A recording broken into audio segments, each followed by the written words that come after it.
बिस्मिल्लाहिर्रहमानिर्रहीम। अस्सलाम वालेकुम dear students, welcome back to my YouTube channel. Students, आज हमारा जो रिमेनिंग टॉपिक है वो है relation of biology with other sciences.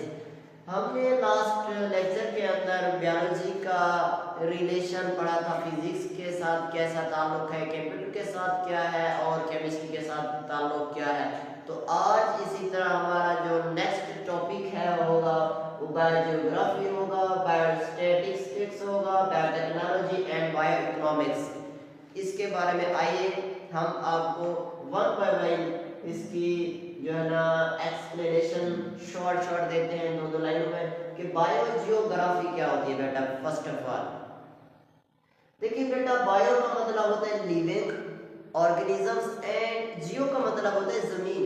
कि जमीन के मुख्तलिफ जो जोग्राफियाई इलाके हैं, जिस जमीन के जो डिफरेंट जियोग्राफिकल रीजन्स हैं उन पर बायोडाइवर्सिटी, उन पर लिविंग ऑर्गेनिजम्स की डिस्ट्रीब्यूशन क्या है। बेटा आप देखते हैं कि आप डेजर्ट में जाते हैं तो आपको चंद एक स्पीशी मिलती हैं देखने को। आप अगर मैदानी इलाके में जाते हैं तो आपको बहुत ज़्यादा स्पीशी मिलती हैं देखने को। इसी तरह अगर आप इस्लामाबाद वाले साइड पर जाते हैं तो वहाँ पर आपको बेशुमार प्लांट्स मिलेंगे, बेशुमार स्पीशी मिलेंगे। तो देखिए डिफरेंट जो ज़मीन के हिस्से हैं, ज़मीन के जो टुकड़े हैं, ज़मीन के जो डिफरेंट जियोग्राफिकल रीजन्स हैं, उन हर एक में लिविंग ऑर्गेनिजम्स की तकसीम मुख्तलिफ है। तो इसी को बेटा कहते हैं बायोजियोग्राफी। कि ज़मीन के डिफरेंट रीजन्स में जानदारों की, लिविंग ऑर्गेनिजम्स की क्या तकसीम है, इसको बेटा कहते हैं बायोजियोग्राफी। इसको व्हाइट बोर्ड पर देखते हैं। Biogeography it deals with the study of distribution in तकसीम ऑफ लिविंग ऑर्गेनिजम्स। के लिविंग ऑर्गेनिज्म की तकसीम की स्टडी करना है in different geographical regions of the world. कि ज़मीन के मुख्तलिफ जितने जोग्राफियाई इलाके हैं उन पर जानदारों की जो तकसीम है, डिस्ट्रीब्यूशन है, बेटा इसकी स्टडी को हम बायोजियोग्राफी कहते हैं। और इसके अंदर हम the influence of climate change के क्लाइमेट आब हवा भी तब्दील होती है on the distribution of organisms. बेटा आप लोग देखते हैं कि अगर डेजर्ट में जाए तो आपको उसकी आब हवा और होगी। आप पहाड़ी इलाके में जाते हैं तो वहाँ पर और है। आप कराची जाते हैं और या फिर आप बाहर मुल्क जाते हैं तो हर एक ज़मीन के टुकड़े की जो क्लाइमेट है वो भी क्या है, चेंज है। हर एक इलाके की जो क्लाइमेट है वो चेंज है। तो उस क्लाइमेट का जो क्लाइमेट चेंज का जो इन्फ्लुएंस है डिस्ट्रीब्यूशन ऑफ ऑर्गेनिजम्स के, ऑर्गेनिजम्स की तकसीम के ऊपर, उसके बारे में स्टडी करते हैं किसके अंदर, बायोजियोग्राफी के अंदर। बेटा नेक्स्ट है बायोस्टैटिस्टिक्स। बेटा ये दो लफ्ज है, देखिए बायो एंड स्टैटिस्टिक्स। स्टैटिस्टिक्स बेटा एक यूनिवर्सिटी के अंदर एक डिपार्टमेंट होता है जिसको आप उर्दू में शुमारियात कहते हैं। ये मैथ से रिलेटेड होता है। मैथ तो इसको हम नहीं कह सकते, लेकिन मैथ से मिलता जुलता ये एक टॉपिक है। कैसे कि आप इसको आपको मैं आसान लफ्ज़ों में समझाता हूँ कि किसी चीज़ का एवरेज निकालने के लिए हम जो ना इसको इस्तेमाल करते हैं। कैसे एवरेज आपने सुना होगा कि कैसे निकालते हैं शायद, कि आप लोग सपोज आपकी क्लास में 30 स्टूडेंट बायोलॉजी की क्लास में बैठे हैं और कहते हैं कि आप हमें बताएं कि इस जो बायोलॉजी क्लास के अंदर जो बच्चे हैं उनकी एवरेज एज क्या है, उम्र क्या है। तो हम क्या करते हैं बेटा, सब बच्चों की एज को हम 1 बाय 1 लिखते हैं कि किसी की 13-16 है, किसी की 14 साल, किसी के 15-16 18-20, सबकी एज हम लिख देते हैं। फिर डिवाइड कर देते हैं उसको 30 पर, 30 पर, जितनी तादाद है तो वो फिर आपके पास क्या आ जाती है, एवरेज निकल आती है। तो इस तरह डाटा जो हमें मिलता है उस डाटा को एवरेज निकालने के लिए हम स्टैट का सहारा लेते हैं। इसी तरह आप कहते हैं कि आप पूरे पाकिस्तान के अंदर या पूरी वर्ल्ड के अंदर हार्ट पेशेंट का रेशो क्या है, तो इसको स्टडी करने के लिए हमें स्टैट का, स्टैटिस्टिक्स को हम स्टैट भी कहते हैं शॉर्टकट, तो स्टैट का हम सहारा लेते हैं। तो इसी वजह से जो बायोलॉजिकल जो डाटा होता है उसको हम स्टडी करने के लिए, ऑर्गेनाइज करने के लिए एक मैथमेटिकल टर्म्स इस्तेमाल करते हैं। उसको जिस तरह मीन हो गया, मॉड होगा, इस स्टैट के मुतालिक पूरा हम चैप्टर पढ़ेंगे। इस 9th क्लास का लास्ट जो चैप्टर नंबर 12, तो वहाँ पर हम इसको डिटेल के साथ पढ़ेंगे इंशाल्लाह। इसी तरह बेटा आपके पास पब्लिक, यहाँ पर मिसाल आपकी बुक के अंदर लिखी हुई है पब्लिक केयर या health care, sorry health care आपके पास लिखा हुआ है बुक के अंदर। तो हेल्थ केयर का मतलब ये होता है कि जो अस्पताल है, अस्पताल के अंदर आप जाते हैं तो आपको हार्ट के पेशेंट मिलेंगे, अलग डिपार्ट उनका एक अलग वार्ड होता है, और इसी तरह आपको सर्जरी वाले ऑपरेशन और थिएटर में सारे ऑपरेशन वाले मिलेंगे। इसी तरह आपको गुर्दे हड्डियों वाले वार्ड में आपको वो पेशेंट मिलेंगे।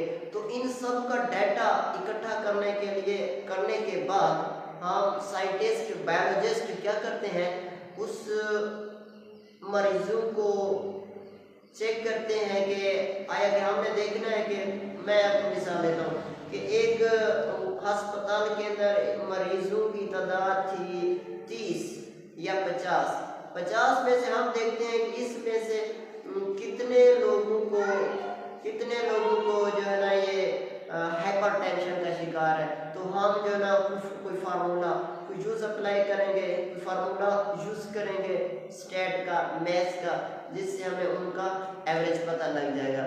ठीक है, तो बेटा ये इसके रिलेटेड है, आपको व्हाइट बोर्ड पर भी दिखाते हैं कि कैसे it deals biostatistics, it deals with the principle of stats. State के जो प्रिंसिपल होते हैं स्टैटिस्टिक्स, टू एनालाइज करते हैं, तज्जिया करते हैं, and interpret data related to living organism, कि जो लिविंग ऑर्गेनिजम्स के रिलेटेड डाटा होता है हम उसको इंटरप्रेट करते हैं, उसका एनालाइज करते हैं by the using the principle of statistics. जिस तरह इसकी मिसाल हमने देखी है बायोलॉजिकल रिसर्च के अंदर, हेल्थ केयर के अंदर और पब्लिक हेल्थ के अंदर हम क्या करते हैं बेटा, इसको यूटिलाइज करते हैं। नेक्स्ट है बेटा बायोटेक्नोलॉजी। बायोटेक्नोलॉजी बेटा बहुत ही ज़बरदस्त टेक्नोलॉजी है, मॉडर्न है, बहुत ही ज़्यादा जदीद है बायोलॉजी के हवाले से, कि इसके अंदर हम क्या करते हैं कि लिविंग ऑर्गेनिजम्स को, बैक्टीरिया को, वायरसेस को इस्तेमाल करके यूटिलाइज करते इंसान के बेनिफिट के लिए, ह्यूमन के या लिविंग ऑर्गेनिज्म के बेनिफिट के लिए हम डिफरेंट किस्म के प्रोडक्ट्स बनाते हैं। इस टेक्नोलॉजी को हम बायोटेक्नोलॉजी कहते हैं। जिस तरह से बेटा आपने सुना होगा कि शुगर एक बीमारी है, डायबिटीज़, तो डायबिटीज़ को ख़त्म करने के लिए, इलाज के लिए, ट्रीटमेंट के लिए हम एक दवाई इंसुलिन इंजेक्शन लगवाते हैं। तो वो इंसुलिन कहाँ से आई है बेटा, आपने कभी सोचा है? तो वो इंसुलिन बेटा एक बैक्टीरिया, ई कोली बैक्टीरिया है, 1977 के अंदर इस बैक्टीरिया को यूटिलाइज करके बायोटेक्नोलॉजिस्ट्स ने इंसुलिन बनाई for the treatment of diabetes. ठीक है, क्लियर? तो बायोटेक्नोलॉजी ऐसे कि लिविंग ऑर्गेनिजम्स को इस्तेमाल करके इंसान के फ़ायदे के लिए मुख्तलिफ प्रोडक्ट्स बनाई जाए जो कि इंसान के फ़ायदे के लिए हो या दूसरे लिविंग ऑर्गेनिजम्स के लिए। बेटा इसको बोर्ड पर देखें, it deals with the use of living organism, के लिविंग ऑर्गेनिज्म क्या करना है, यूज करना है। वो लिविंग ऑर्गेनिज्म आपके पास माइक्रो लिविंग ऑर्गेनिज्म भी हो सकते हैं, मैक्रो ऑर्गेनिजम्स भी हो सकते हैं, and their components, living organism या फिर लिविंग ऑर्गेनिज्म के components to develop beneficial product process for various field including health care के अंदर, एग्रीकल्चर के अंदर। बेटा देखिए आप एग्रीकल्चर के अंदर मुख्तलिफ किस्म की स्प्रे आ गई है, इंसेक्टिसाइड्स आ गई हैं इंसेक्ट्स को मारने के लिए, फंजाई को मारने के लिए। तो ये कहाँ से है? By the using of that technology.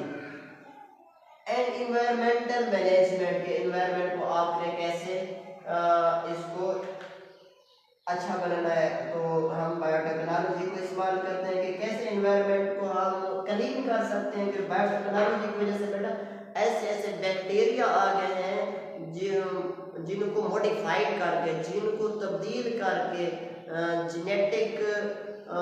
जिनका जेनेटिक मेकअप तब्दील करके फिर उसको ऐसे बैक्टीरिया बनाए जाते हैं कि उससे हम फिर इन्वायरमेंट को क्लीन करने के लिए, साफ करने के लिए यूटिलाइज करते हैं। क्लियर? इसकी एग्जांपल यहाँ पर आप लिख सकते हैं बेटा। क्या हुई आपको जो अभी बताइए, इंसुलिन एक क्या है, इंजेक्शन है जो कि for the treatment of diabetes के लिए क्या होती है, इस्तेमाल होती है। ठीक है, क्लियर बेटा। नेक्स्ट है हमारे पास बायो इकोनॉमिक्स। बेटा बायो इकोनॉमिक्स क्या है? इकोनॉमिक्स कहते हैं मुआशियात को, कि मुआशियात के अंदर ये होता है कि आप फलां चीज, कोई चीज खरीदते हैं तो आप देखते हैं उसके अंदर कितना आपको नुकसान है और कितना आपको प्रॉफिट है।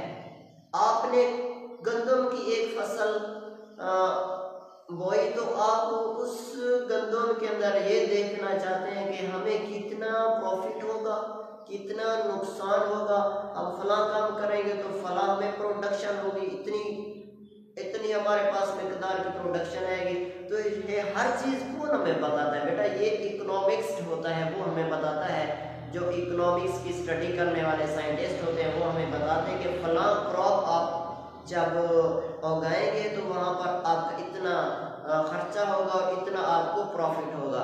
तो बायो इकोनॉमिक्स क्या है बेटा? It deals with the study of living organisms from economical point of view। कि जो मुआशियाती पॉइंट ऑफ व्यू से जो हम लिविंग ऑर्गेनिजम्स की स्टडी करते हैं उसे कहते हैं bio economics. Bio mean living organisms, economic मतलब इकोनॉमिक पॉइंट ऑफ व्यू से स्टडी करने को बायो इकोनॉमिक्स कहते हैं बेटा। यहाँ पर वैसे लिखा हुआ है, फॉर एग्जांपल साइंटिस्ट क्या करते हैं, calculate the profit and loss of crop, कि इस क्रॉप के अंदर इतना प्रॉफिट होगा, इतना लॉस होगा। या फिर production of new varieties. New varieties हम हर साल देखते हैं प्लांट्स के अंदर हमें देखने को मिल जाती है। तो ये न्यू वैरायटीज कहाँ से आती हैं? ये भी बायो इकोनॉमिक्स की ही वजह से आती हैं बेटा। आई होप कि ये लेक्चर आपको पसंद आया होगा। मिलते हैं नेक्स्ट लेक्चर के अंदर, तब तक के लिए अपना ख्याल रखिएगा। अल्लाह हाफिज़।